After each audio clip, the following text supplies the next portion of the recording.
إن الحمد لله نحمده ونستعينه ونستغفره ونعوذ بالله من شرور أنفسنا ومن سيئات أعمالنا من يهده الله فلا مضل له ومن يضلل فلا هادي له أشهد أن لا إله إلا الله وحده لا شريك له وأشهد أن محمدا عبده ورسوله اللهم صل وسلم على نبينا محمد وآله وصحبه أجمعين وبعد. قال الله تعالى في كتابه العزيز يا أيها الذين آمنوا اتقوا الله حق تقاته ولا تموتن إلا وأنتم مسلمون. وقال جل في علاه يا أيها الذين آمنوا اتقوا الله وقولوا قولا سديدا يصلح لكم أعمالكم ويغفر لكم ذنوبكم ومن يطع الله ورسوله فقد فاز فوزا عظيما. أما بعد فإن أصدق الحديث كتاب الله وخير الهدي هدي محمد صلى الله عليه وسلم وشر الأمور محدثاتها وكل محدثات بدعة وكل بدعة ضلالة وكل ضلالة في النار. Wabad, falhamdulillah rabbil alamin. Bapak-bapak sekalian, alhamdulillah kembali kita bersyukur kepada Allah yang telah memberikan kita rezeki berupa berkumpul kembali dalam sebuah wahana yang Nabi SAW sebut sebagai Raudhatun min Riyadil Jannah, taman dari taman surga. Ketika seseorang duduk berzikir kepada Allah Subhanahu wa taala di masjidnya yang mulia, dan di antara makna berzikir yang utama adalah menuntut ilmu agama, maka bagaikan seseorang tengah berada di Raudhatun min Riyadil Jannah. Alhamdulillah Allah telah berikan kita rezeki berupa taufik untuk bisa duduk dalam majelis ini. Alhamdulillah pada pagi ini kita kembali melanjutkan mengenai tentang cara sholat, termasuk kesalahan-kesalahan fatal dalam sholat. Kalau saya sebutkan secara ringkas kembali, kami telah menyebutkan dalam beberapa pekan sebelumnya mengenai fardu-fardu sholat, yaitu bagian sholat yang sama sekali tidak boleh ditinggalkan atau rukunnya, atau dari istilah lainnya rukunnya. Yang pertama antara lain kita sebutkan mengenai niat, lalu kemudian takbiratul ihram, dan takbiratul ihram adalah ucapannya bukan gerakannya. Lalu kemudian seseorang membaca Al-Fatihah, terutama bagi bagi imam dan orang yang sholat sendirian munfarid. Lalu kemudian kita sebutkan juga bahwa para ulama katakan tidak sahnya seseorang ketika membaca Al-Fatihah dalam keadaan sir dengan tidak menggerakkan bibirnya, namun harus digerakkan bibirnya. Lalu kemudian rukun berikutnya yang sempat kita bahas mengenai ruku, dan kita telah sebutkan bagaimana ruku yang benar dan ruku yang salah. Yaitu ruku yang benar adalah bila dia tidak memiliki masalah dengan punggungnya, maka dia harus berusaha untuk lurus. Bagaikan juga Nabi SAW dahulu seolah-olah bila diberikan gelas di atas punggungnya maka tidak akan jatuh. Lalu kemudian i'tidal, yaitu berdiri setelah ruku, dan kita telah sebutkan bahwa dia merupakan rukun dari rukun sholat, sehingga bila seseorang tidak menyengaja untuk berdiri tegak setelah ruku, padahal dia memiliki kemampuan untuk itu, artinya tidak ada masalah dengan punggungnya, maka tidak sah sholatnya. Dan ini yang banyak dilakukan oleh kaum muslimin. Mereka terburu-buru setelah ruku, bangkit sebentar, belum meluruskan punggungnya, lalu kemudian langsung sujud. Dan ini kesalahan fatal yang kemudian membuat sholatnya tidak sah. Lalu kemudian mengenai turun ke sujud, kita telah sebutkan bahwa turun ke sujud, para ulama berbeda pendapat mana yang lebih afdol, apakah tangan dulu ataupun lutut terlebih dahulu. Namun sejumlah ulama, contohnya Ibnu Taimiyah, walaupun bila berbicara jumhur atau mayoritas ulama, manakah yang mereka utamakan? Mereka mengutamakan lutut terlebih dahulu bila bicara mengenai mayoritas ulama. Hanya saja ada riwayat juga bahwa Nabi SAW memang pernah pakai tangan. Oleh karena itu sejumlah ulama mengatakan, antara lain Syekhul Islam Ibnu Taimiyah, tidak masalah, karena itu masalah afdoliyah saja. Mana yang mampu bagi kita sesuai dengan keadaan kita. Kadang orang lebih mudah pada kondisi tertentu dengan lututnya terlebih dahulu, atau pada kondisi yang lain justru tangannya yang lebih mudah bagi dia disesuaikan dengan kemampuannya, maka mana yang dia pilih tidak masalah. Tidak masalah, hanya bila bicara afdol, jumhur mengatakan lutut terlebih dahulu. Lalu kemudian mengenai sujud telah kita sebutkan juga bahwa ada sedikit perbedaan pendapat ulama. Minimal sebagian ulama ada yang mengatakan minimal keningnya harus mengenai tanah. keningnya harus mengenai tanah, ya. Dan mayoritas ulama mengatakan tidak perlu kemudian terbuka, artinya kening tidak perlu harus langsung bersentuhan. Apabila ada imamah, sorban ataupun ada kopiah, tidak masalah, tidak perlu untuk harus dibuka ketika seseorang sujud. Lalu kemudian, namun yang itu yang mengenai sifat menempel pada kening pada tempat sujud, ya. Ulama lain mengatakan, dan ini yang lebih utama dan lebih berhati-hati, seseorang sujud itu harus di atas 7 anggota tubuh. Sebagaimana Nabi SAW mengatakan, umirtu an asjuda ala sab'in, aku diperintahkan untuk bersujud di atas 7 anggota tubuh, yaitu ala jabhah, yaitu kening beliau, seraya juga beliau menunjuk kepada hidung beliau, sehingga Imam Nawawi mengatakan hidung itu sangat juga ditekankan, disunahkan untuk ditempelkan. Lalu kemudian beliau menunjuk pada tangannya, mengarahkan pada kedua tangannya yang menempel ketika sujud, ya. Kemudian dua lututnya dan juga kedua ujung kakinya. Dan ini pendapat yang lebih berhati-hati dan kuat, bahwa bersujud yang sempurna harus menempel 7 bagian tersebut, dan harus menempel pada satu waktu. Jangan sampai kemudian tidak ada waktu ketika sujud, semuanya 7 anggota tubuh tersebut menempel secara sempurna. Hanya misalnya 6, maka tidak sempurna sujudnya, dan kita khawatir bukan termasuk sujud yang dinilai sebagai ibadah. Kemudian, ya, mengenai sujud juga banyak yang bertanya bagaimana dengan berdoa pada sujud, ya. Karena kita mendengar hadis dari Nabi SAW, aqrabu ma yakunul 'abdu min rabbih wa huwa sajid. Keadaan hamba yang paling dekat dengan Rabbnya adalah ketika sujud. Fa'akthiru du'a, maka perbanyaklah doa, kata Nabi SAW. Pertama, mengenai doa-doa yang dianjurkan, apakah ada? Ya, ada dari Nabi SAW. Ya, nanti semoga mudah-mudahan saya bisa susun, nanti saya bisa share.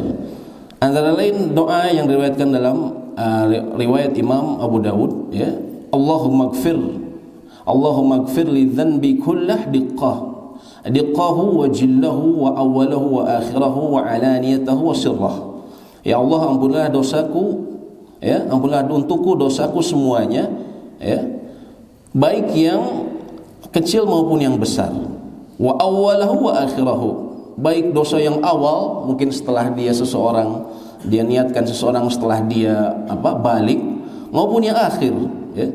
Wa alaniyatahu wasirrah, dan juga yang aku lakukan secara terang-terangan maupun yang aku lakukan secara sembunyi-sembunyi. Dan tentunya doa ini sangat sangat baik, ya.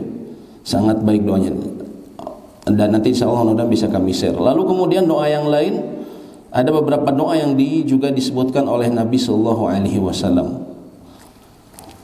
Lalu pertanyaannya, bagaimana dengan doa selain bahasa Arab ketika sujud? Sebagian ulama memperbolehkan doa selain bahasa Arab ketika bersujud, ya. Mereka mengatakan bahwasanya pertama jelas kita ketahui bahwa Allah Maha mendengar dan Allah Maha mengetahui bahasa seseorang. Kemudian yang menunjukkan diperbolehkannya berdoa dengan sesuatu yang telah dicontohkan oleh Nabi SAW, ya. Termasuk dalam hal ini yang utama, kalau memungkinkan pakai bahasa Arab, ya. Kalau tidak dicontohkan dari Nabi SAW pakai bahasa Arab, kalau tidak pakai bahasa sendiri. Sebagian ulama ada yang mengatakan seperti itu, karena dalam sebuah hadis Bukhari dan Muslim disebutkan seseorang setelah tasyahud akhir, sebelum salam, Nabi SAW pernah menyebutkan pada saat itu, thumma yatakhayyaru minad du'a ajabahu ilaihi fayad'u. Maka sebelum salam, Nabi SAW menganjurkan hendaklah seseorang berdoa dengan doa yang dia kehendaki atau yang dia inginkan. Nah, dalam hal tersebut para ulama memahami, tadul ala masyru'iyati du'a fi hadzal mawadi bima ahabbahu al-muslim min ad-du'a sawa'un kana yata'allaq bil akhirah wa yata'allaq bil masalih ad-dunyawiyah. Pertama, bahwasanya doa ketika sebelum salam dan termasuk juga dalam sujud, kata beliau, kata ini menurut salah seorang ulama Syekh Ibnu Baz, termasuk doa yang diperbolehkan seseorang dengan sesuatu yang di luar dari hadis Nabi sallallahu alaihi wasallam, ya. Dan di antaranya diperbolehkan juga menggunakan bahasa Arab atau bukan bahasa Arab, karena Nabi SAW memerintahkan hendaklah dia memilih doa yang dia kehendaki, artinya sesuai dengan hajatnya.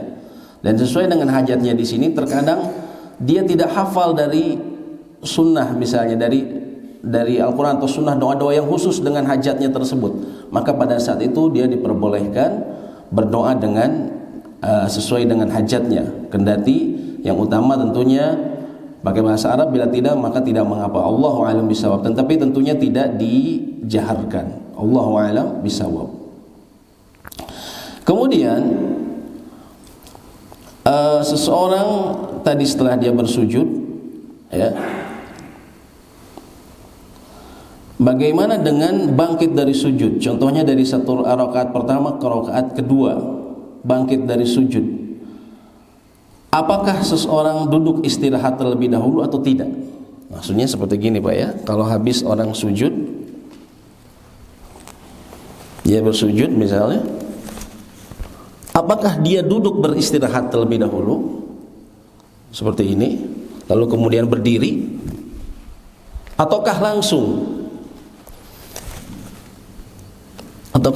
seperti ini, ataukah langsung, ya. Dalam hal ini terdapat, ya, perbedaan pendapat ulama, ya. Yang pertama adalah duduk istirahat, ya, tidak disunahkan. Ini menurut mayoritas ulama. Adapun pendapat madhab Imam Syafi'i, dia disunahkan, ya. Kenapa mereka bisa berbeda? Yang pertama, dalam mazhab Imam Syafi'i, beliau atau mereka mengutip sebuah hadis yang diriwayatkan oleh Imam Bukhari yang disebutkan, ya, salah seorang sahabat menyebutkan ra'a Nabi sallallahu alaihi wasallam yusalli, dia bahwa dia pernah melihat Nabi sallallahu alaihi wasallam salat. Fa idza kana fi witrin min salatihi lam yanhad, apabila beliau telah selesai dari rakaat ganjil 1 atau 3, maka beliau tidak bangkit hatta yastawiya qa'ida, sampai dia duduk dengan tenang,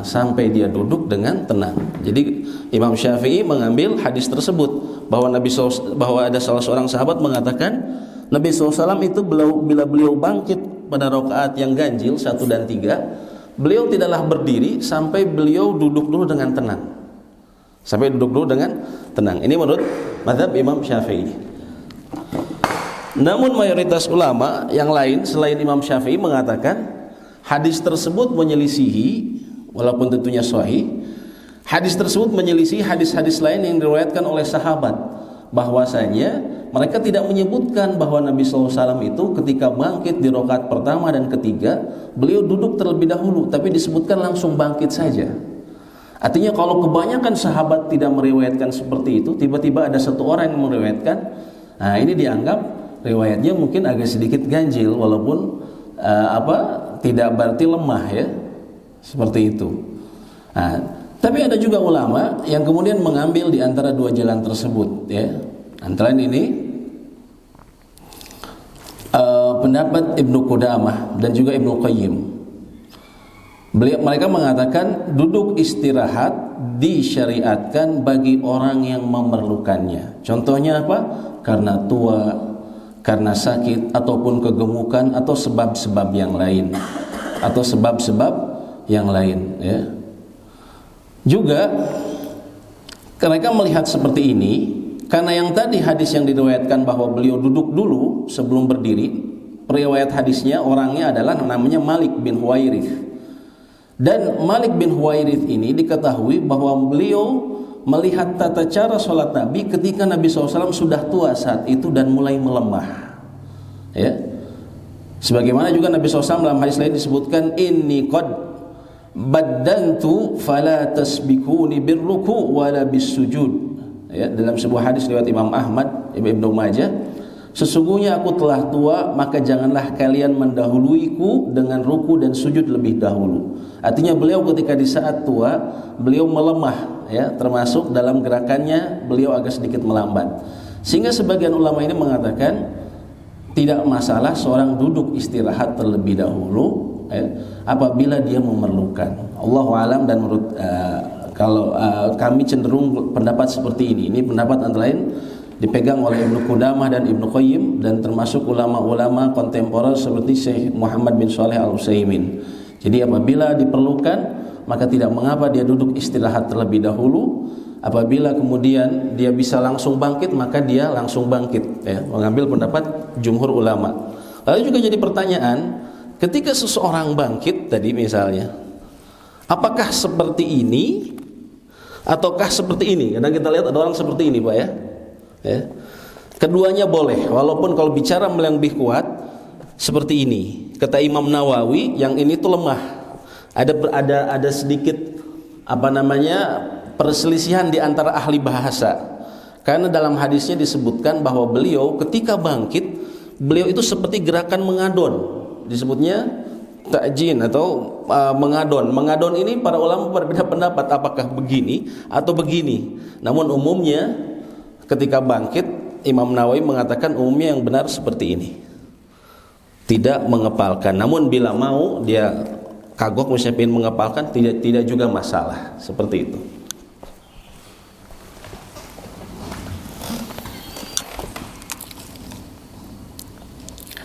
Lalu kemudian ketika duduk di antara dua sujud, ya, duduk di antara dua sujud, tadi sebelum ini kelewat, tadi duduk di antara dua sujud harusnya sebelumnya, mohon maaf. Pertama duduknya yang disunnahkan iftirash, duduknya adalah iftirash ya. Dan ini madhab dari jumhur ulama, iftirash berdasarkan hadis-hadis yang sahih mengenai tata cara duduk Nabi SAW. Dan juga bacaan minimal adalah bacaan memohon ampunan pada saat dia duduk di antara sujud, yaitu Rabbik firli, Rabbik firli. Jadi Nabi SAW pernah membaca Rabbik firli, Rabbik firli. Jadi yang disunahkan ketika duduk di antara dua sujud adalah seseorang seperti ini duduknya ya. Kemudian dia membaca ampunan minimal Rabbik firli, Rabbik firli. Ini yang kemudian disunahkan. Yang terjadi juga diperbolehkan, sebagian ulama memperbolehkan, yang diriwayatkan oleh Ibnu Abbas, sepupu Nabi kita Muhammad SAW, boleh duduk ik'a seperti ini. Ini diperbolehkan, tapi ketika duduk di antara dua sujud. Yang tidak diperbolehkan adalah duduk ik'a yang dilarang, yaitu seperti ini.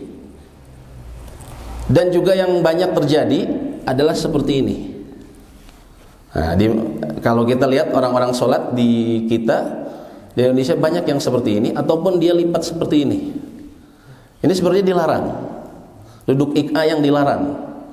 Jadi duduk ik'a ini dia ada yang diperbolehkan, ada yang dilarang. Yang dilarang tadi seperti ini ya, seperti ini Pak ya.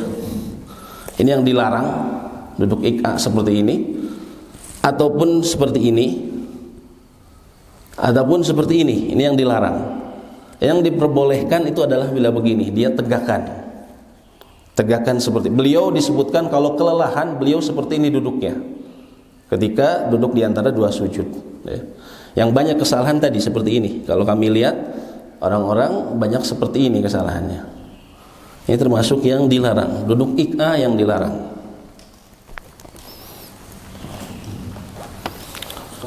Ya. Alasan dilarangnya itu apa enggak? Dalam Allahu alam, seingat kami karena menyerupai hewan, Pak.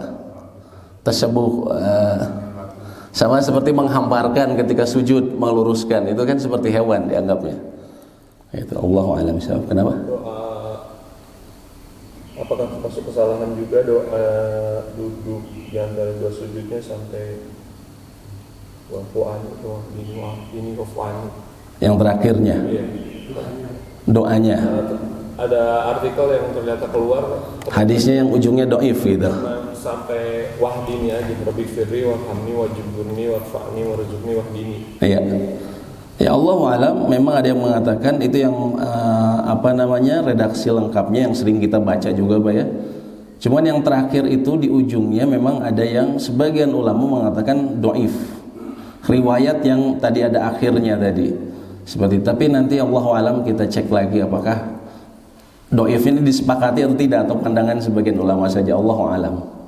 Tapi minimal kita membaca Rabbik firli.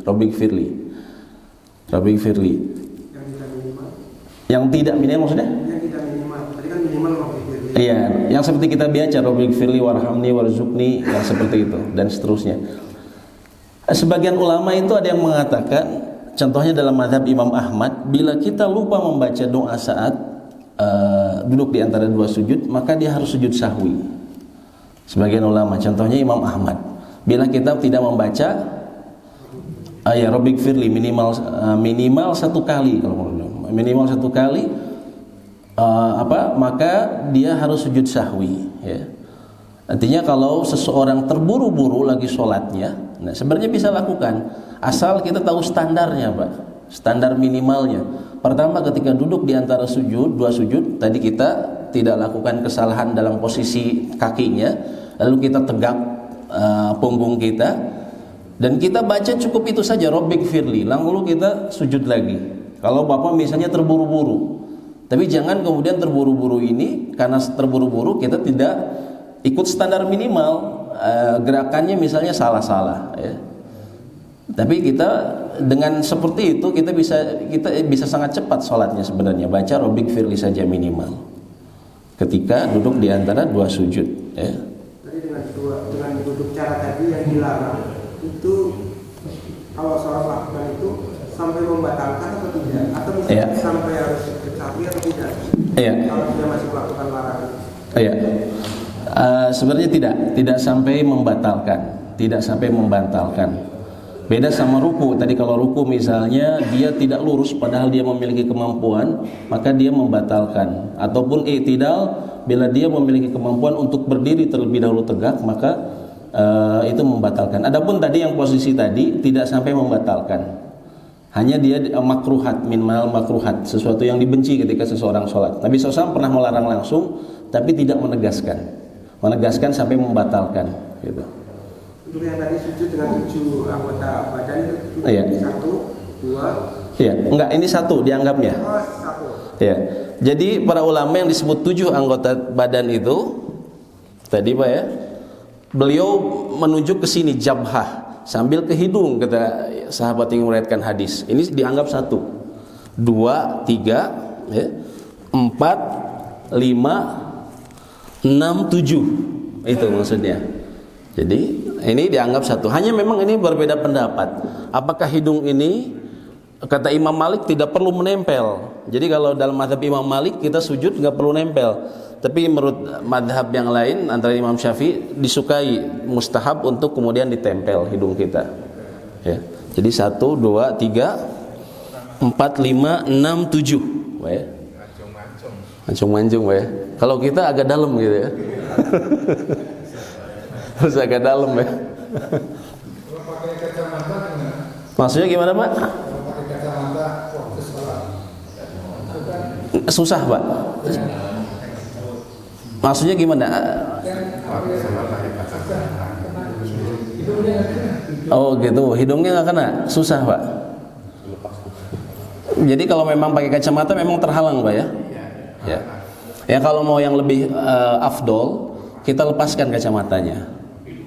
Andaikan seseorang tetap pakai kacamata dan dia tidak menempelkan, Allahu alam, insya Allah tidak apa-apa. Karena tadi oh bisa Pak, harus belajar dulu Pak. Harus belajar dulu berarti. Ternyata bisa. Kacamatanya beda merek kayaknya Pak. Kacamatanya kecil ya. Tapi kalau misalnya tidak bisa dilepas, yang afdol tentunya dilepas. Namun bila tidak dilepas, maka insya Allah ya tidak mengapa, karena itu tidak sampai minimal jabhahnya kena, ininya keningnya dia kena, seperti itu. Karena dalam menurut Imam Nawawi dia mustahab, sangat disukai. sangat disukai untuk menempel hidung. Allahu a'lam. Dan yang pernah kita jelaskan bahwa kalau mereka yang tidak pakai kopiah terus rambutnya kan yang sering Oh ya, yang gondrong misalnya. Mereka sering kemudian kalau ada rambutnya ini ditahan, Pak ya. Jadi repot sekali kalau mau sujud itu biasanya. Nah, itu sebenarnya tidak perlu. Alasannya kenapa? Karena katanya takut terhalang. Takut terhalang antara sujud dia, kening dia dengan tanah atau dengan tempat dia sujud, ya, takut terhalang. Karena dia mungkin memahaminya kulit ini. Ya, karena dia memahami. Ya, memang betul dalam madhab Imam Syafi'i, ya, sebagai Imam Syafi'i mengatakan bahwa di antara 7 anggota tersebut yang harus kena langsung adalah ininya, adalah jabhahnya. Sehingga kadang kopiah dinaikin gini kan, atau Pakistan sengaja dibolongin gitu kan, walaupun Pakistan sebenarnya Hanafiyah dia, Pakistan Hanafiyah, ya. Ataupun misalnya ya tadi misalnya kalau gondrong rambutnya disingkap dulu seperti ini. Tapi sempat kita bahas 2 pekan lalu bahwa pendapat yang terkuat adalah dia tidak harus mengenai langsung. Mayoritas ulama mengatakan tidak masalah ada penghalang antara kening dengan tempat sujud kita. Iya, yang penting nempel seperti itu. Ya. Kalau kaki gimana tuh? Kalau kaki? Kaki itu kan banyak juga yang tidak menghadap ke kiblat. Iya. Gitu. Iya. Itu kan katanya tidak sujud, katanya gitu kan? Iya. Kaki bagaimana bila tidak menghadap kiblat? Ini sebenarnya tidak sampai membatalkan, hanya saja dia ya makruh ya. Karena kalau sesuai sunnah dia dilipat. Kan memang ada perbedaan pendapat, Pak ya. Apakah kaki ini ketika sujud ya? Kaki ketika sujud dia dirapatkan ataupun dilebarkan? Kan? Ada yang jari kakinya itu Ya, ada yang begini saja kan gini. Oh gini. Oh ini sebenarnya nggak boleh ya. Tapi masuknya makruh. Iya. Harusnya dia dalam sebuah riwayat hadis Nabi SAW bahwa beliau melipat jarinya menghadap ke kiblat seperti ini, menghadap ke kiblat seperti ini. Atau misalnya dia melebarkan maka tetap menghadap kiblat seperti ini dilipat. Bukan kemudian dibeginikan. Ya. Biasanya memang banyak sekali yang, ya memang betul Pak, banyak seperti ini ya, seperti itu. Jadi harusnya dilipat. Ya mohon maaf biasanya kalau kesalahan gini, karena jarang mau ngaji biasanya, jarang mau ngaji jadi biasanya kesalahan kayak gitu tuh biasa terjadi ya. Iya warisan, dia lihat orang lain atau apa gitu, atau dia mulai sholat ketika di kantornya teman-temannya pada sholat gitu kan, terus ikutan saja tapi nggak mau ikut kajian. Biasanya akhirnya terjadi kesalahan seperti ini biasanya. Iya.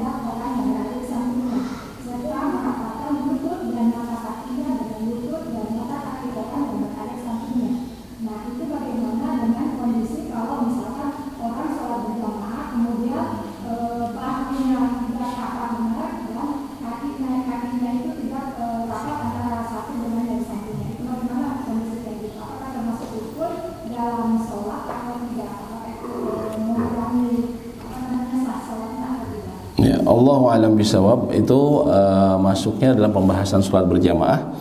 Bagaimana mengenai apa lurus dan rapatnya ya. Dalam hal ini terdapat perbedaan pendapat ulama. Contohnya yang merapatkan ya. Yang merapatkan sejumlah ulama mengatakan wajib ya, sebagian ulama lain mengatakan sunnah, ya. Dan terutama apabila ada sesuatu yang mengatakan wajib, bila ada sesuatu yang kemudian menyebabkan bahaya, contohnya kemarin kita Covid, maka tidak masalah kemudian seseorang meregangkan. Namun bila berbicara apakah harus seperti itu? Ya, sebisa mungkin memang seperti itu ya, bila memang kondisinya memungkinkan ya. Adapun apakah kemudian membatalkan, Allahu alam, kalau menurut jumhur ulama tidak membatalkan sholat berjamaah bila seseorang hanya mengurangi kesempurnaannya, hanya mengurangi kesempurnaan sholat berjamaah. Seperti itu. Nanti insya Allah pembahasan mengenai sholat jamaah lebih detail akan kita sampaikan setelah pembahasan mengenai sholat ini, sifat sholat ini. Jadi seperti itu Bu. Jadi bila berbicara mengenai apakah itu rukun, kalau bicara jumhur tidak, bukan rukun, tapi mereka mengatakan itu mengurangi kesempurnaan, ya. Allahu a'lam bishawab. Karena nanti kita akan bicarakan juga ini sebenarnya masalahnya bercabang, karena nanti akan dibicarakan juga bagaimana sifat-sifat yang lurus itu atau tata cara yang lurus dan rapat itu. Nanti itu yang kemudian perlu dibahas juga, ya. Allahu a'lam bishawab, ya. Ya. Kemudian setelah tadi kita duduk di antara dua sujud, ya, lalu kemudian kita tadi bangkit dari sujud, Pak, ya. Tadi kita sebutkan secara ringkas kalau bangkit dari sujud untuk rakaat ganjil. Tadi yang ada yang mengatakan, Imam Syafi'i mengatakan duduk istirahat terlebih dahulu, tapi jumhur mengatakan langsung bangun. Ada ulama yang mengambil pendapat keduanya, yaitu bila seseorang membutuhkan untuk duduk istirahat terlebih dahulu, maka dia duduk, tidak masalah. Nah, ini yang pendapat Allahu a'lam lebih menurut kami lebih kuat.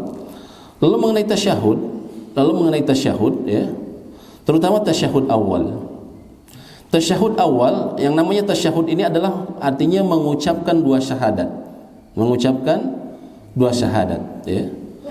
Dinamakan tasyahud karena bacaan-bacaan dari sahabat yang meriwayatkan mengenai tata cara salat Nabi SAW ketika di rakaat kedua dan keempat, ya, ada bacaan yang mengandung syahadat, ya, at-tahiyatul mubarakatuh salawatu thayyibatu dan seterusnya. Nanti kan ada syahadatnya di akhirnya, maka disebut sebagai tasyahud. Mengenai tasyahud awal, apakah dia wajib atau bukan, apakah dia rukun atau bukan? Para ulama mengatakan bukan. Semua ulama mengatakan dia bukan rukun, tapi sebagian ulama antara dari mazhab Hanafiyah dan Hanabilah, Imam Ahmad mengatakan wajib. Apa bedanya rukun sama wajib, ya? Rukun sama wajib menurut mereka, ya, antara lain apabila rukun itu sama sekali nggak bisa ditinggalkan, sholat otomatis kemudian menjadi batil bila tidak dilaksanakan. Tapi wajib, bila seseorang terlupa, maka dia cukup sujud sahwi. Kalau rukun itu dia tidak bisa digantikan dengan sujud sahwi. Tadi lupa ruku ataupun lupa sujud, maka itu nggak bisa digantikan dengan sujud sahwi. Tapi Bapak harus melakukan hal yang sama, ya. Adapun wajib dia bisa lakukan dengan sujud sahwi, ya. Kenapa mereka berpendapat seperti itu? Karena dalam sebuah hadis disebutkan Nabi SAW, ya, pernah beliau ketika beliau salat zuhur, qama fi rak'atainil ulayaini lam yajlis. Beliau di rakaat kedua beliau langsung bangun ke rakaat ketiga. Beliau tidak duduk terlebih dahulu.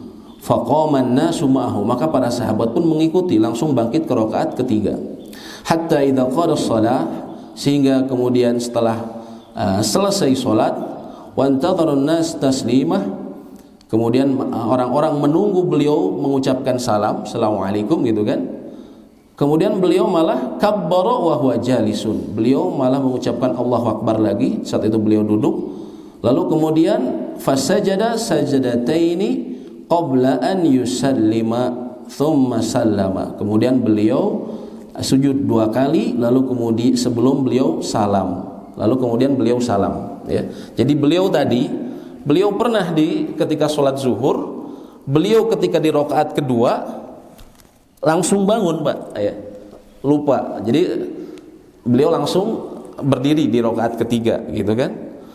Lalu setelah para sahabat mengatakan setelah menuju akhir, tadi beliau sebelum salam, beliau sujud dulu dua kali. Sujud dua kali, Allahu Akbar, subhanahu wa ta'ala.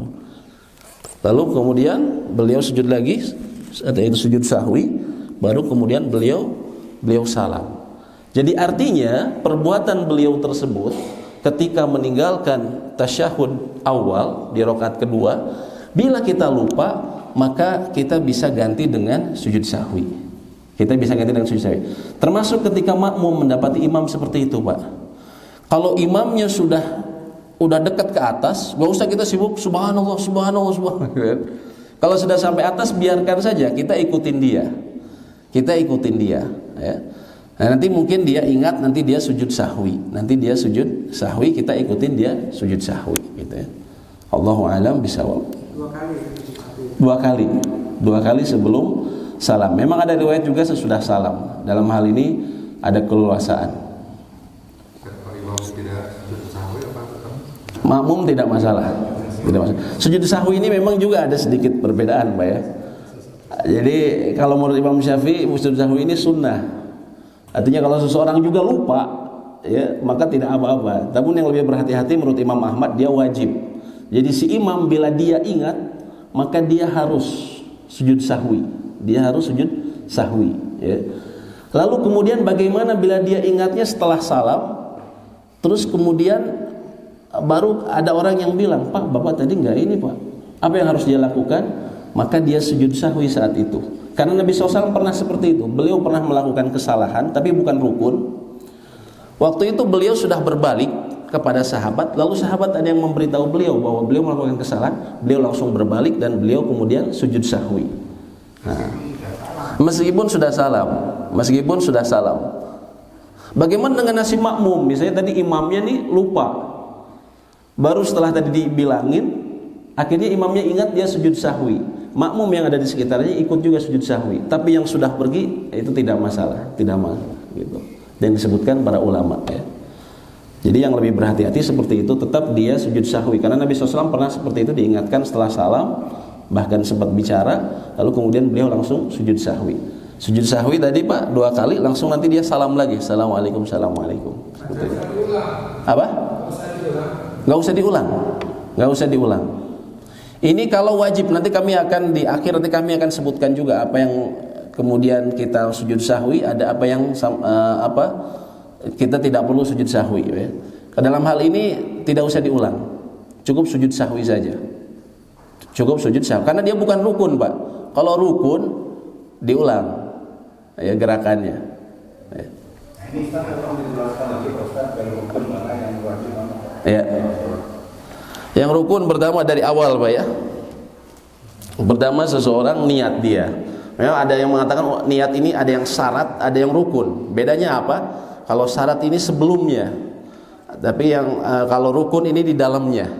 Ya, tidak masalah. Artinya ketika seseorang berniat, para ulama mengatakan hendaklah dia niatkan sesaat dia sebelum takbiratul ihram. Dan tidak sah bila dia niatkan setelah takbiratul ihram. Misalnya dia, ayo sholat, ya udah sholat. Sholat naonnya? Zuhur wel. Imam zuhur jangan. Kan kadang gitu, Pak. Baru ingat kita sholat apa? Zuhur. Baru kita niat setelah takbir. Ini nggak sah kata para ulama. Hendaknya dia niatkan sesaat sebelum takbir ataupun ketika bertakbir. Namun tidak sah bila dia setelah takbir baru dia berniat. Itu yang pertama di antara rukun, Pak ya. Kemudian takbiratul ihram. Takbiratul ihram ini ucapannya, bukan gerakannya. Bila Bapak bahkan tidak pakai gerakan sekalipun, Allahu Akbar, Bapak langsung gini, itu Bapak sah, masih sah. Adapun mengangkatnya adalah sunnah, ya. Yang jadi masalah seseorang begini, tapi dia lupa mengucapkan Allahu Akbar. Nah ini yang tidak sah. Ini yang tidak sah. Seperti orang yang masbuk biasanya. Dia datang ke sholat langsung ngikutin orang, dia lupa mengucapkan Allahu Akbar, maka ini sholatnya tidak sah. Takbiratul ihram. Kemudian berdiri. Di antara rukun yang lain berdiri. Bila seseorang memiliki kemampuan buat berdiri, maka dia harus berdiri, ya. Dia harus berdiri, termasuk ketika takbiratul ihram. Takbiratul ihram ini rukun. Bila seseorang bisa berdiri, maka dia harus berdiri. Kemampuan saya berdiri saya cuman mungkin semenit. Kalau begitu pas takbiratul ihram berdirinya. Jadi takbiratul ihram berdiri, lalu dia baca Al-Fatihah sekuat dia. Bila dia tidak kuat, maka kemudian dia duduk, ya. Yang termasuk orang yang sering melakukan kesalahan di sini, ketika sholat fardu, Pak ya, dia langsung duduk dari awal. Ini yang sering kami ulang-ulang, karena banyak kejadian di masjid-masjid, Pak. Dia langsung sholat fardu, dia langsung duduk, ya. Padahal dia bisa berdiri, toh dia ke masjid berjalan, nanti ngobrol di beranda masjid. Kalau sholat sunat boleh dia langsung duduk, tapi kalau sholat fardu dia harus berdiri terlebih dahulu. Kalau misalnya saya nggak kuat lama, kalau nggak kuat lama boleh dia kemudian nanti duduk, tapi dia takbir dia harus berusaha berdiri dan membaca Al-Fatihah dia harus berdiri. Rukun berikutnya adalah membaca Al-Fatihah bagi imam dan juga orang yang sholat sendirian. Ini yang disepakati bagi imam dan juga orang yang munfarid sholat sendirian membaca Al-Fatihah. Lalu kemudian berarti iftitah ini bukan wajib Pak ya. Ini sering saya ditanyakan. Kalau saya nggak baca iftitah sah nggak? Sah sholat Bapak. Ya, kalau wajah tu wajhiyah misalnya atau Allahumma bait baini, bila Bapak tidak baca, sholat Bapak tetap sah. Ya. Kemudian kita amin ini sunnah juga. Jadi bila Bapak lagi berjamaah ngalaweng Mbak ya, jadi nggak baca amin, insya Allah sholatnya tetap sah, walaupun jangan dibiasakan tentunya. Lalu pun yang surat setelahnya itu pun sunnah, bukan rukun, baca surat setelahnya ya. Rukun berikutnya adalah sujud. Nah sujud kita telah sebutkan harus lurus. Ruku. Yang sering kesalahan yang seperti ini Pak ya, yang kami sering sebutkan, orang ruku cuma sampai sini, langsung dia berdiri. Baru sampai sini berdiri. Padahal dia nggak ada masalah Pak. Ini kita ceritanya kondisi normal, bukan orang yang sakit punggung. Dia baru segini dia langsung bangun. Bangunnya juga nggak sempurna, dia baru segini langsung turun. Nah ini sholatnya nggak sah. Ini yang Nabi SAW bilang antara lain, sholat yang 60 tahun tidak diterima satu sholat pun, beliau katakan, la'allahu yatimu sujud wala yatimu ruku. Bisa jadi sujud dia sempurna, tapi ruku dia tidak sempurna. Rukunya seperti ini tadi. Baru aja sampai sini sudah bangun. Bapak kalau mau praktek lihat saja di masjid-masjid banyak kayak gitu Pak ya. Orang baru segini langsung bangun. Yang berikutnya adalah i'tidal. I'tidal ini harus menyengaja. Seseorang menyengaja berdiri. Jadi jangan cuman gini langsung turun lagi, tapi harus menyengaja kata para ulama. Harus menyengaja tegak. Harus menyengaja tegak terlebih dahulu. Ini rukun berikutnya. Rukun selanjutnya adalah sujud. Sujud rukun dalam satu rakaat ada dua sujud. Ada dua sujud. Jadi bila seseorang hanya sekali sujudnya, misalnya dia pas turun Mbak ya, dia sujud. Kemudian dia lupa karena ngelamun misalnya, langsung bangun ke rakaat berikutnya. Ini nggak bisa ditutup dengan sujud sahwi. Karena dia kehilangan ruku, ya, kehilangan rukun, ya, kehilangan rukun ketika dia sujud tadi, ya. Maka dia yang harus dia lakukan?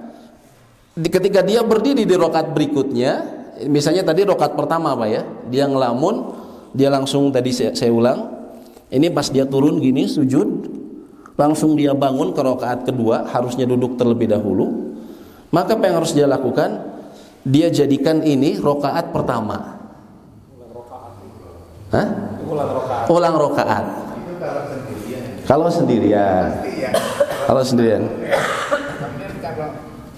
Kalau kasusnya gini, misalnya di rakaat terakhir, ya, si imam itu hanya sujud sekali langsung duduk tasahud. Itu bagaimana? Gimana Pak? Di rakaat terakhir. Si imam itu hanya sujudnya sekali langsung akhir. Oh, pertama yang kita ucapkan subhanallah, ingatkan saja Pak. Nah kalau si imamnya nggak sadar, sudah subhanallah puluhan kali nggak ini ya, nggak ngaruh ya. langsung assalamualaikum.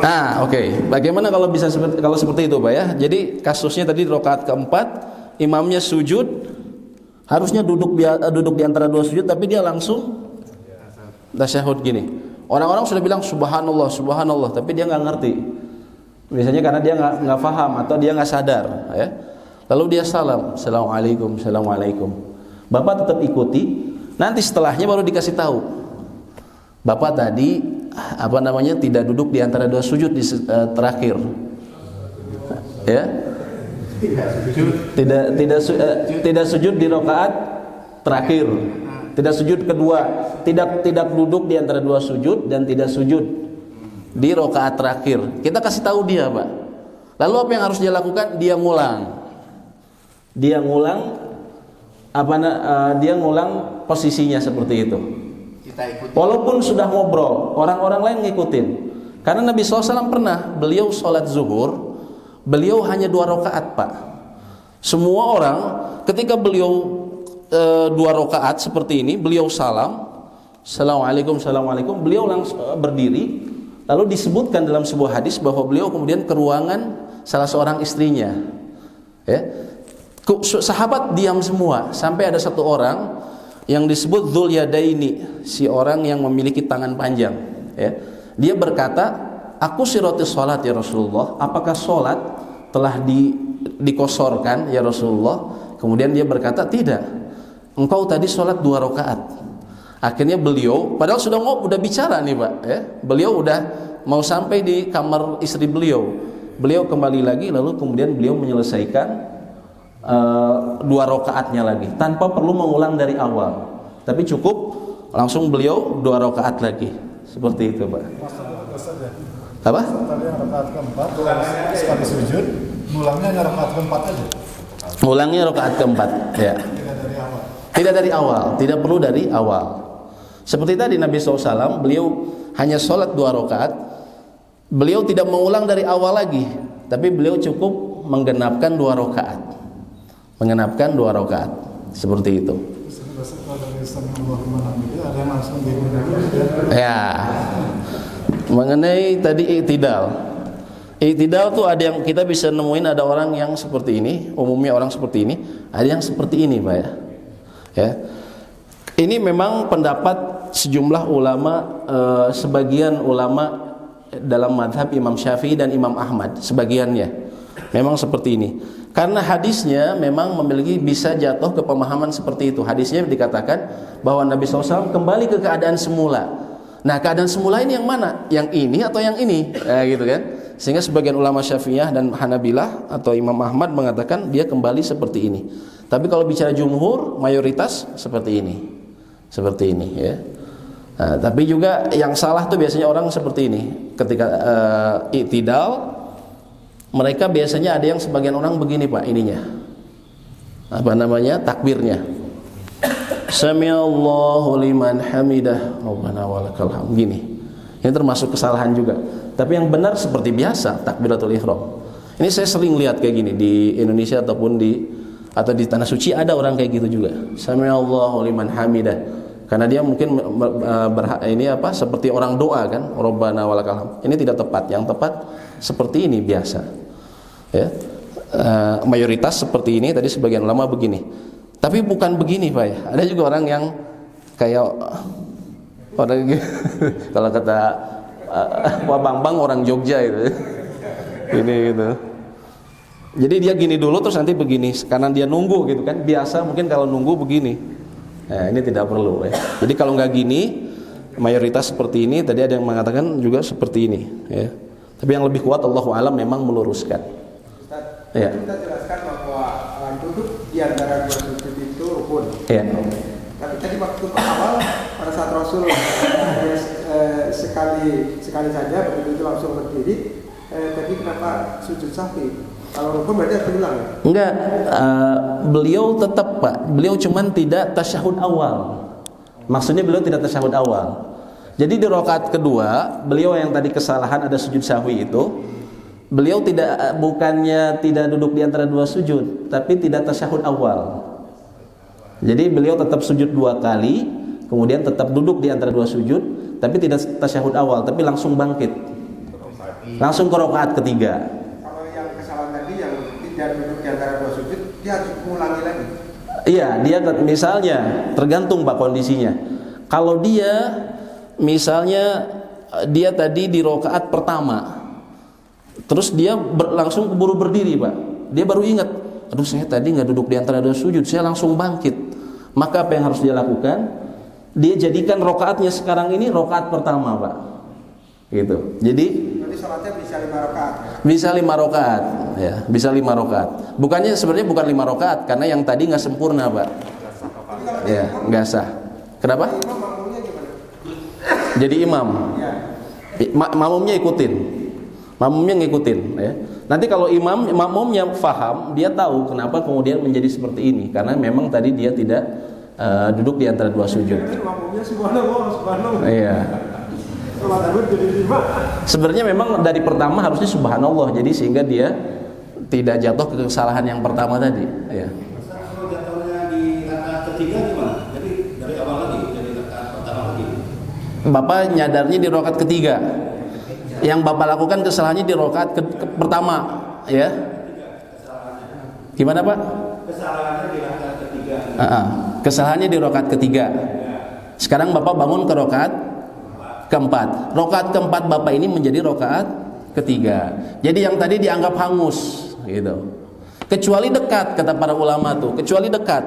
Misalnya ketika Bapak sujud, Bapak kan tadi harusnya duduk di antara dua sujud, Pak. Bapak ini langsung bangkit. Kalau masih dekat, maka dia langsung kembali. Dia langsung kembali. Dia ingat. Ada misalnya tadi jemaahnya bilang subhanallah, subhanallah.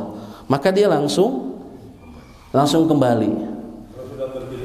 Kalau sudah berdiri tegak, apalagi sudah baca bacaan, maka itu dianggap ya rakaat yang sebelumnya ya hangus. Jadi diganti sama rakaat yang Bapak sekarang lagi berdiri.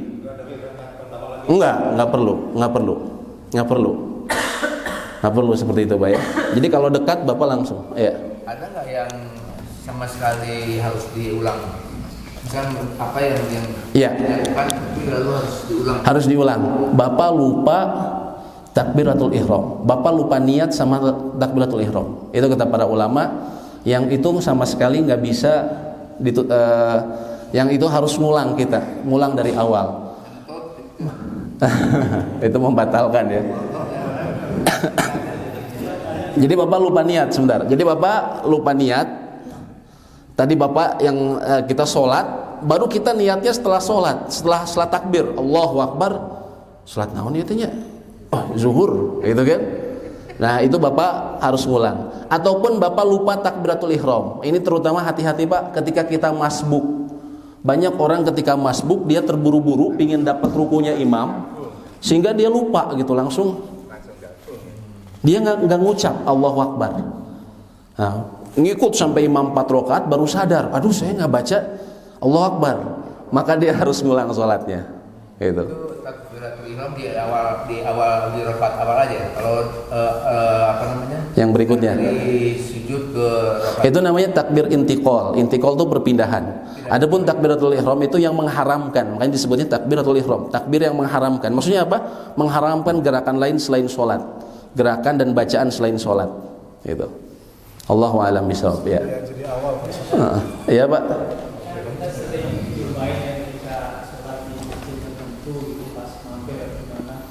Sholatnya kan singkat. Iya. Nah, mungkin kalau dalam kondisi tertentu sholat bukan cepat tapi singkat. Iya. Itu minimal harus seperti apa? Iya. Kadang-kadang kita bisa saja kita mungkin. Iya, ngejar kereta ya. Iya. Nah, sholat tersingkat itu Iya. seperti apa minimal? Ya. Living Express ya. Seberapa? Iya. Minimal. Anggap kita memang lagi menunggu pesawat, Pak. Jadwal pesawat nih udah, artinya kita udah nggak bisa terlalu lama ya. Minimal kita takbir, ya ini takbir harus, Pak ya. Sama niat. Tadi niat ini harus selalu ada, lalu takbir, lalu membaca hanya Al-Fatihah saja. Hanya membaca Al-Fatihah. Setelah Al-Fatihah apa? Kita langsung ruku.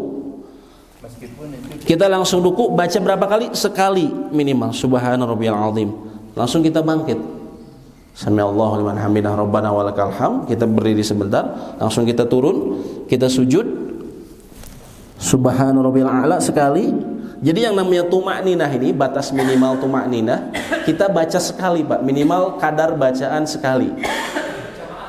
Untuk apa? Walaupun pas berjamaah, iya. Walaupun pas berjamaah, kadar minimalnya namanya tumakninah kita baca sekali. Dan sekali ini bukan pas di perjalanan, Pak ya. Pas perjalanan maksudnya begini, kita bacanya pas seperti ini, Subhana rabbiyal a'la, bukan pas Subhana rabbiyal a'la. Jadi kita baca subhananya tapi a'lanya sambil gerak. Itu enggak tumakninah. Diselesaikan. Cukup sekali saja. Kemudian kita duduk di antara dua sujud. Apa bacaan minimalnya? Rabbighfirli. Rabbighfirli, lalu kemudian sujud lagi. Subhana rabbil a'la. Lalu kemudian anggaplah tasyahud awal, Bapak. Anggaplah misalnya anggap salat 2 rakaat ya, tasyahud awal. Bacaan minimalnya apa? Kalau menurut jumhur ulama ya, kalau menurut jumhur ulama ketika tasyahud awal itu kita cuman baca tasyahud aja, enggak sama solawat.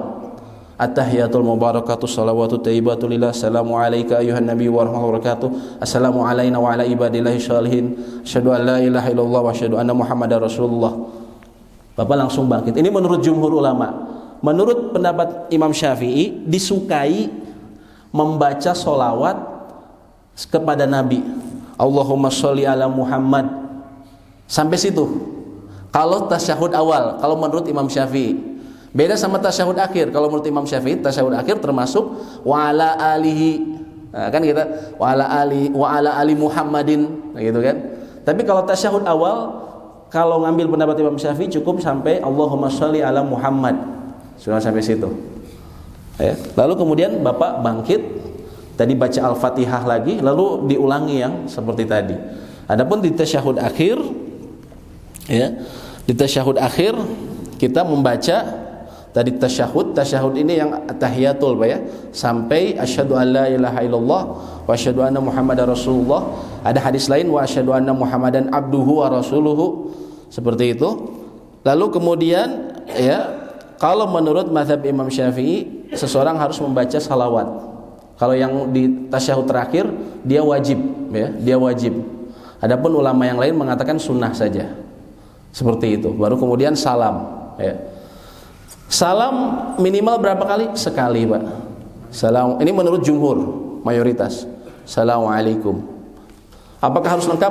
Minimal cuman assalamualaikum, seperti itu. Itu sudah paling ekspres, Pak. Pahe ya. Ya, mangga.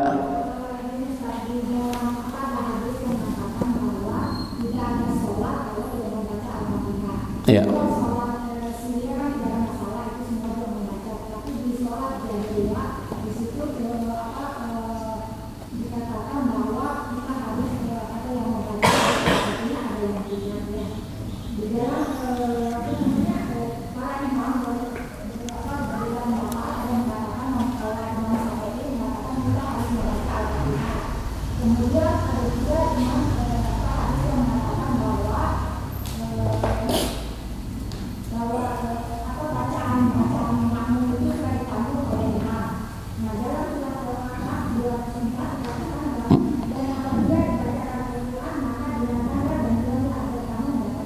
Ya.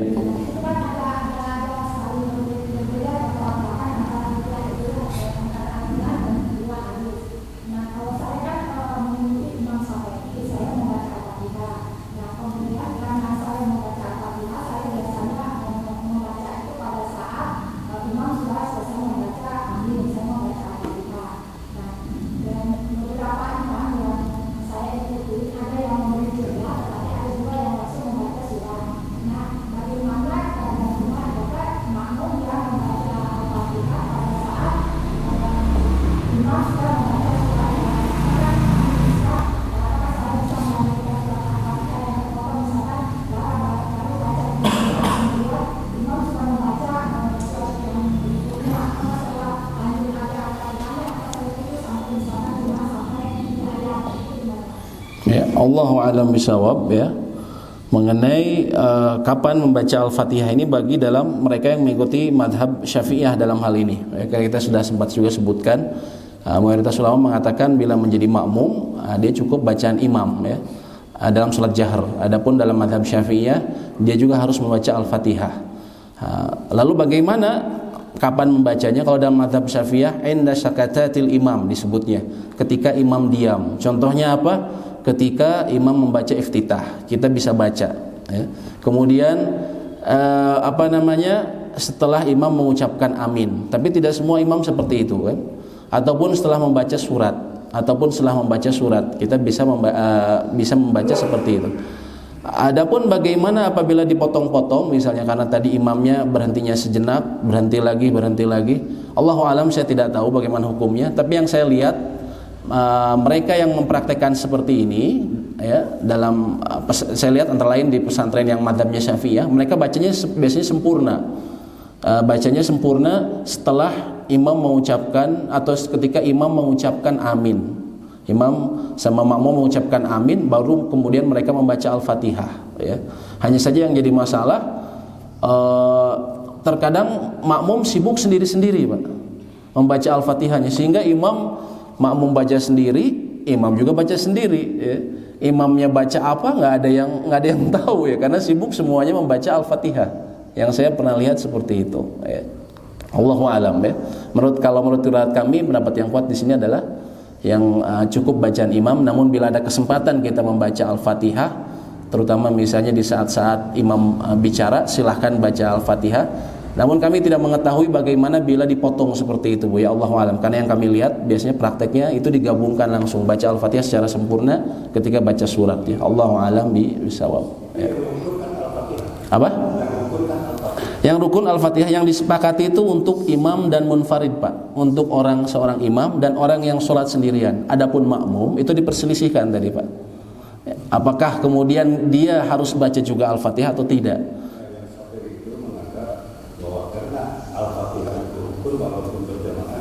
Ya. Kenapa? Tapi pendapat yang mengatakan dia mendengar juga itu kuat, Pak. Kenapa? Karena Nabi SAW mengatakan, "Waman adroka rok'ah faqad adroka rok'atan, au faman adroka ruku al-imam faqad adroka rok'atan." Barang siapa yang dapat rukunya imam, maka dia sudah mendapatkan 1 rakaat, kata Nabi SAW. Rukunya imam, kita terlambat, Allahu Akbar, kita dapat rukunya imam, kita dianggap sudah dapat 1 rakaat.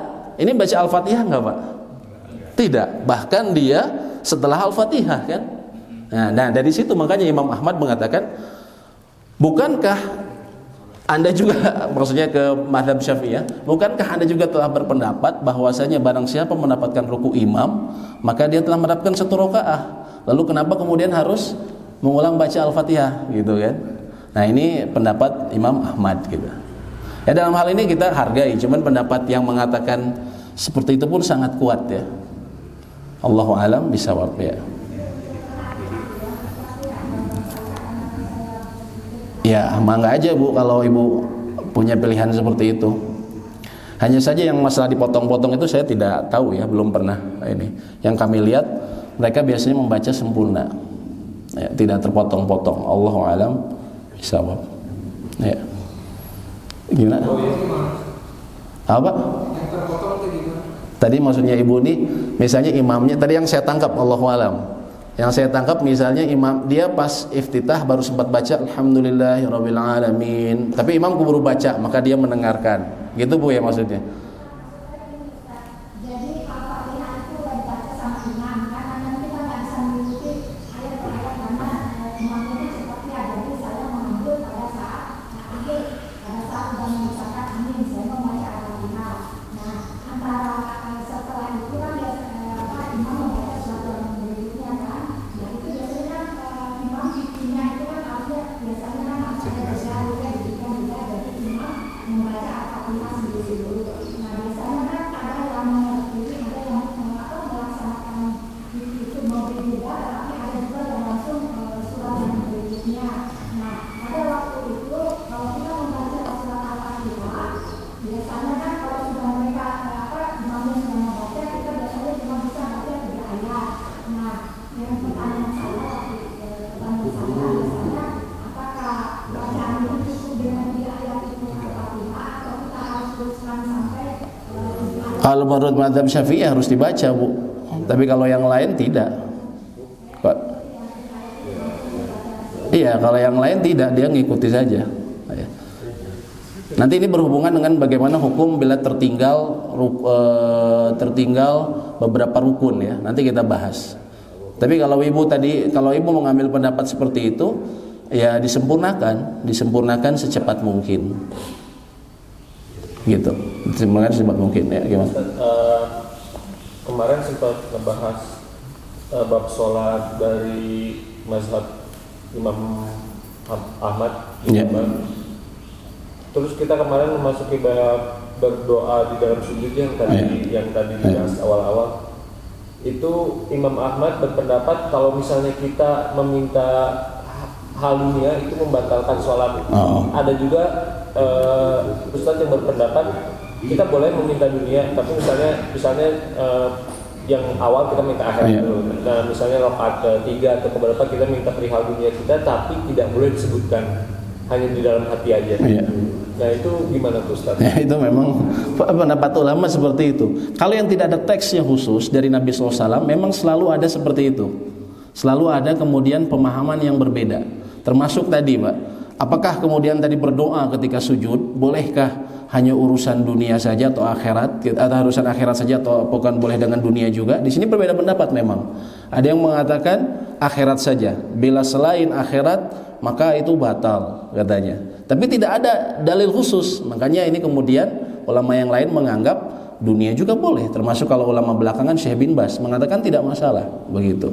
Mengatakan tidak masalah. Walaupun di dalam hati gitu. Walaupun di dalam hati. Menurut ulama-ulama kontemporer. Itu pendapat yang kami lihat dari Mufti, Grand Mufti Syekh bin Baz ini Grand Mufti di Tanah Suci, Pak ya. Kira-kira 20 tahun lalu. Dia yang antara lain situsnya yang paling banyak fatwa-fatwa yang paling banyak diakses oleh para penuntut ilmu ya di Tanah Suci antara lain. Gitu. Allahu a'lam. Memang ada perbedaan pendapat di situ. Gitu. Allahu a'lam. Ya. Ustaz, Ya. sekarang posisi tasawuf Ya. awal sama tasawuf akhir. Ya. Saya lihat ada makmum itu posisi duduknya sama gitu Ustaz. Duduknya sama. Iya, Awal sama tasawuf Untuk akhir. yang 2 rakaat. Oh, rakaat. Ikhtiros semua gitu maksudnya. Maksudnya begini, oke. Pertama tadi kalau duduk tasyahud awal ya, disunahkan seperti ini kan, Pak ya. Disunahkan seperti ini. Kemudian bagaimana dengan duduk tasyahud akhir? Duduk tasyahud akhir tawarruk ini disepakati oleh Imam Ahmad dan Imam Syafi'i. Imam Ahmad dan Imam Syafi'i, dua mazhab ini mengatakan seperti ini. Kalau mazhabnya Imam Abu Hanifah bebas duduknya. Mau bapak begini, mau gimana bebas. Tapi dalam mazhab Imam Syafi'i dan Imam Ahmad seperti ini. Ini tawarruk. Rakaat keempat, ya. Kadang bisa begini, terkadang bisa begini juga. Dilipat ke atas. Ini disebutkan oleh ulama lain. Namanya Syekh Muhammad Al-Utsaimin, beliau mengatakan diperbolehkan juga seperti ini. Oh ya, ke sana ya. Nah, boleh juga seperti ini. Ya. Boleh seperti ini, yang utama seperti ini, namun boleh pun seperti ini. Ya. Yang paling enak seperti ini kan? Paling enak seperti ini. Ini tapi sunnah, Pak ya. Artinya posisi ini sunnah. Bila seseorang gemuk, dia tidak bisa, akhirnya dia duduknya seperti ini, maka tidak masalah. Langsung ya, pas di rakaat terakhir, tasyahud akhir. Ataupun Bapak misalnya di Masjidil Haram, sangat padat kan, pas lagi padatnya, sehingga Bapak nggak bisa duduk kayak gini biasanya. Bapak harus duduknya seperti ini di rakaat keempat. Bolehkah? Boleh. Boleh, seperti itu maksudnya. Seperti itu. Jadi boleh, Pak ya. Mungkin yang jadi perbedaan yang sering orang bertanya, bagaimana dengan salat yang tasyahudnya sekali, salat subuh misalnya, ataupun salat sunat, apakah duduknya seperti ini ataukah seperti ini? Ringkasnya, Pak, ringkasnya memang ada perbedaan pendapat ulama. Imam Syafi'i mengatakan seperti ini karena beliau mengambil hadis dari Nabi SAW. Beliau bilang kalau Nabi SAW kata sahabat, kalau dan beliau duduk seperti ini di akhir sholatnya, di akhir sholatnya. Tapi Imam Ahmad mengambil hadis yang menyatakan bahwa beliau duduk iftiros di setiap rakaat kedua, di setiap rakaat kedua. Meskipun yang kedua itu adalah akhir. Walaupun jadi akhir juga, tapi beliau menganggap pokoknya di setiap rakaat kedua Nabi SAW itu duduknya iftiros, gitu. Itu letak perbedaannya. Jadi memang tidak ada hadis khusus yang mengatakan beliau pada sholat yang tasyahudnya satu kali seperti subuh beliau duduknya seperti ini. Nggak ada hadis khusus. Semua dari pemahaman. Imam Syafi'i tadi memahami bahwa beliau setiap di akhir sholatnya beliau duduk seperti ini. Kata Imam Ahmad, enggak ada hadis bahwa beliau setiap kali rakaat kedua seperti ini. Nah, gitu. Jadi akhirnya di situ terjadi perbedaan pendapat ulama. Ya tidak masalah dalam hal ini Pak ya. Kalau di jemaah, pas sebelah kiri saya tasawuf akhirnya seperti tasawuf awam. Ya. Tentara duduk ini jadi nabrak. Sama-sama miring. Kalau sama-sama miring maksudnya Pak? Satu tegak. Kayaknya posisinya kayaknya itu lagi nggak pas Pak ya. Biasanya sih nggak apa-apa ya, kayaknya lagi nggak pas itu. Gitu. Ya, jadi dalam hal seperti ini disebutnya khilaf mu'tabar, Pak. Khilaf yang memang sudah perbedaan pendapat yang sudah ada pada zaman dahulu, dan khilaf ini bukan dari antara ustadz, antara penuntut ilmu, bukan, tapi dari ulama-ulama yang sangat dikenal keilmuannya. Apalagi ternyata mereka karena beda pandangan dalam dalil, semuanya memiliki dalil. Dalam hal ini tentunya leluasa, kita tidak masalah seperti itu. Beda dengan perbedaan yang memang tidak ada dasarnya, tidak ada contohnya dari Nabi SAW, tidak ada contohnya dari ulama-ulama yang diakui tersebut, maka itu tentunya yang tercela. Allahu a'lam bishawab. Jadi Ustaz, ya bahwa kita mendapatkan satu rakaat kalau kita bisa ruku bersama imam. Iya. Itu hadisnya sahih nggak? Sahih. Sahih. Dan itu kata Imam Ahmad diakui oleh semua umat, kata Imam Ahmad. Kalau itu sahih berarti tidak ada keraguan bahwa dia tidak usah baca apa. Nah, itu yang jadi hujahnya Imam Ahmad katanya. Bukankah kita sudah semua sepakat gitu kan, kata Imam Ahmad. Bukan kita semua sepakat? Maksudnya apa? Imam Syafi'i juga kan dalam mazhab Syafi'i sudah sepakat kalau dapat rukunya imam, berarti dia sudah dapat satu rakaat. Artinya kan itu lebih dari Al-Fatihah gitu. Itu yang Imam Syafi'i itu kalau kita kita runutkan lagi, karena memang juga ada dalil Nabi SAW bilang selain la sholata liman lam yaqra bi fatihatil kitab, juga beliau pernah menegur seseorang yang membaca ayat di belakangnya. Tapi beliau memperbolehkan Al-Fatihah. Hanya saja ulama lain menganggap hadis tersebut dhaif gitu. Terkadang perbedaan itu dalam hal-hal seperti itu, Pak, gitu. Dalam masalah kesahihan hadis seperti itu. Allahu a'lam bishawab. Iya. Ketika kita sholat wajib sendiri ya, iya. Kalau ada ujul sahih atau apa, iya. Itu pas sholat isya, subuh, maghrib itu sunahnya itu dijaharkan apa boleh disir? Iya.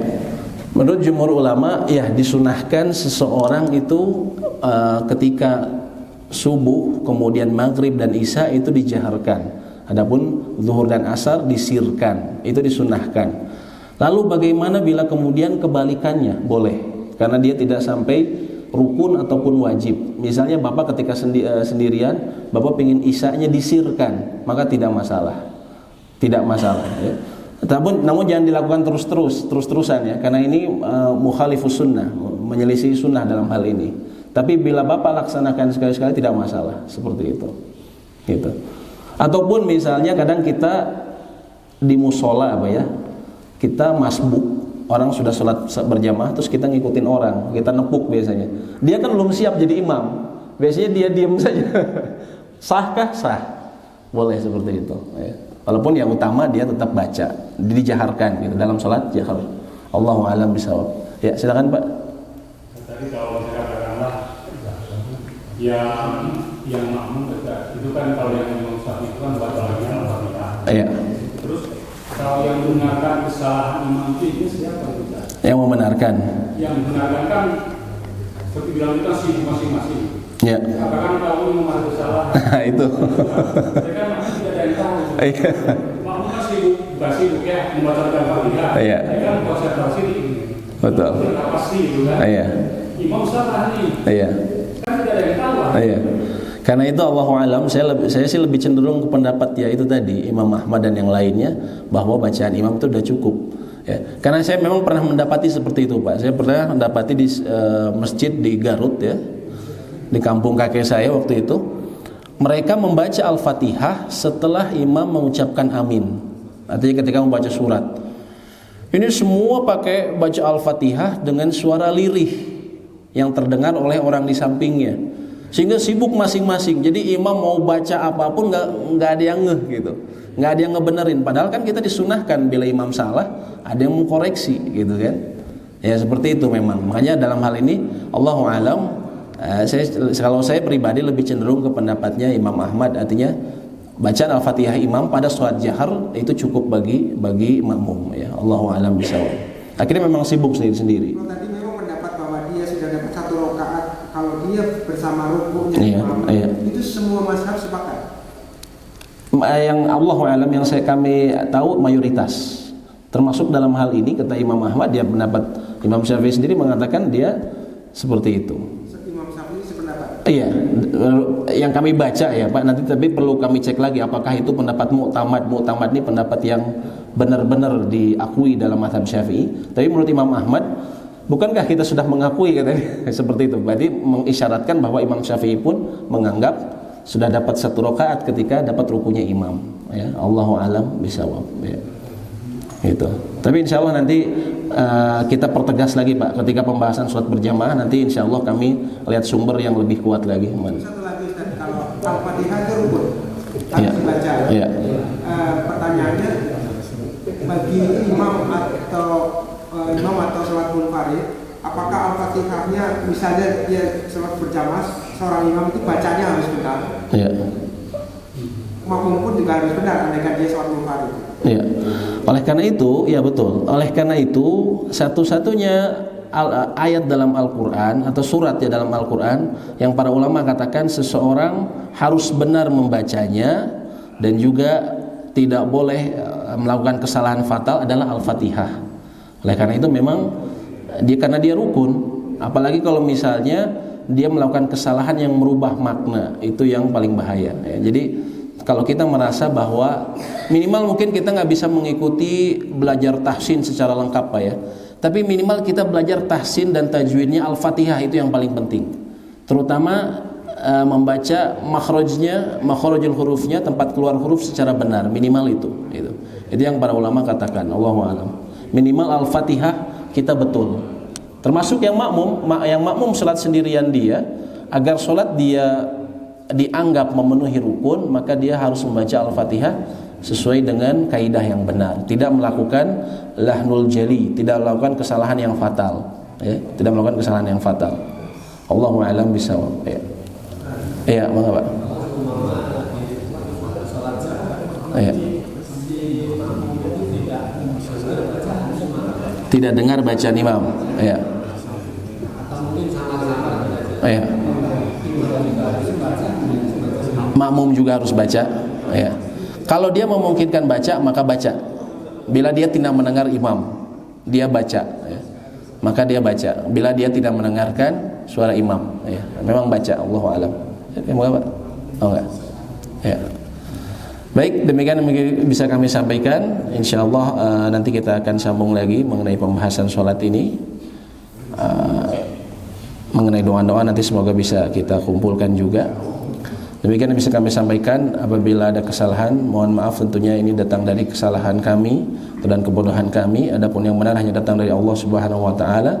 Wa akhiru da'wana alhamdulillahirabbil alamin. Subhanakallahumma wa bihamdika asyhadu an la ilaha illa anta astaghfiruka wa atubu ilaik. Assalamualaikum warahmatullahi wabarakatuh.